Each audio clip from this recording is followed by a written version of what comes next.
Hello students, the lesson that we would be studying today is constitutional design. As you all are aware that what is a constitution? A constitution can be defined as a set of rules and laws which the citizens and the government has to follow. It is also the supreme law of the country.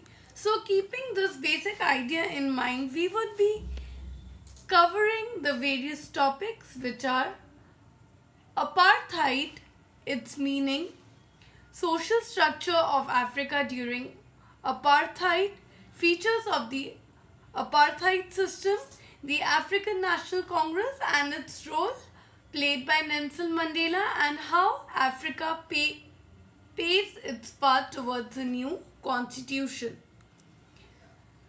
As you all can see, this picture is basically showing us the continent of Africa, wherein in the southern part it's being labeled as whites only. So this was basically the apartheid system. These are basically two posters that could be seen in South Africa. Over here one poster says that this area is for use by white persons only, and the other picture shows us that there's a danger sign, and it says that any natives, Indians and the colored who would enter the premises would go out missing, and hence they have been warned. So therefore, what was the apartheid system? Apartheid was the name of the system of racial discrimination which was very unique to South Africa. This system basically divided the people and they labeled them on the basis of their skin color. This slide is showing us the social structure of Africa during the apartheid system. Over here you can see that there's a triangle which is being given in a hierarchy form. Over here the whites, just because their skin color was very fair, they were given the utmost preference in everything. Below the whites, the colored and the Indians lived, and the Africans, due to their skin tone which was very black in color, they were always being exploited. This social structure which was prevalent can also be compared to the Indian social structure which was prevalent in the Vedic age, wherein the caste system was divided into the Brahmins, the Kshatriyas, the Vaishyas and the Shudras. And as you all are aware, the Brahmins had the utmost priority in everything and the Shudras were being exploited. Coming back to South Africa, in the social structure we see that the native people of South Africa were basically black in color. They made about 3/4 of the population and they were labeled as blacks. The white rulers treated all the non-whites as inferiors, and these people did not also enjoy a voting right. Next slide is basically showing us various features of this oppressive system. The first feature could be that the blacks were forbidden from living in the white areas. They could only work in the white areas only if they had a permit. Trains, buses, taxis, hotels, hospitals, schools, college, library, cinema hall, theatre, beaches, swimming pools were all separate for the whites and the blacks. This was called a segregation which was done. The blacks could not even visit the churches where the whites worshipped. Blacks could not form any association or they could not protest against this ill treatment that was being done.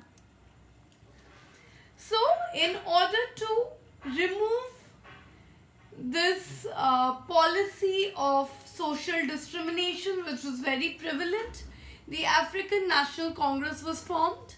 The African National Congress was a political party which led the struggle against the apartheid policy. Many whites who opposed the policy of Apartheid also joined this organization and protested against the policies of the white government. One very famous personality who comes into picture over here is Nelson Mandela, and Nelson Mandela led the struggle of the non-whites against the South African government. This is Nelson Mandela and I am quoting him. He said, "I have fought against white domination and I have fought against black domination. I have cherished the ideal of a democratic and a free society in which all persons live together in harmony and with equal opportunities. It is an ideal which I hope to live for and to achieve. But if needs be, it is also an ideal for which I am prepared to die." Unquoting Nelson Mandela. So over here, what is Nelson Mandela saying? Nelson Mandela is basically saying that whatever is wrong, he will fight for that. He has lived and he has cherished the idea of a democratic and a free society wherein each and everyone is equal irrespective of their caste, irrespective of the skin color, and they are living happily in harmony with equal opportunities. And this is an ideal, or this is a theory for which Nelson Mandela wants to live for, and if there is a need for it, he is also prepared to die for this idea. This is a slide which is showing his path to freedom. Even in his autobiography, which is named as A Long Walk to Freedom, he describes how tedious was his task to achieve the rights for the blacks. Over here we see that there's a newspaper cutting. This newspaper cutting is basically showing us that Nelson Mandela is being elected as the first president of South Africa. Now, how did this come into being? We see that by 1994 the government realized that it would not be possible to rule South Africa, and hence the white government had to change all its policies which were based on exploitation of the blacks. All the discriminatory laws were repealed and the freedom of speech and expression was granted to the people. Nelson Mandela, who was prisoned for leading the struggle against this oppressive system, he was liberated from prison and he became the president of South Africa. So this basically shows us the Republic of South Africa. A new national flag of the Republic of South Africa was unfurled, making it the newly born democracy in the world. The apartheid government came to an end and it paved way for the formation of a multi-racial government. Over here, we also see that the black leaders had appealed to the fellow blacks to forgive the whites for the sins that they had committed. They also came together to build a new South Africa which was based on equality of all races and men and women, on democratic values, social justice and human rights. They all came together in search for the solution of the problem that nobody should be excluded and nobody should be treated as inferior. They agreed that everybody should become a part of the solution, whatever they might have done or whatever they had represented in the past. This basically paved way for a rainbow nation. The Rainbow Nation was a name given to South Africa by the Archbishop Desmond Tutu after its first democratic election in 1994, since the oppressive system of apartheid ended.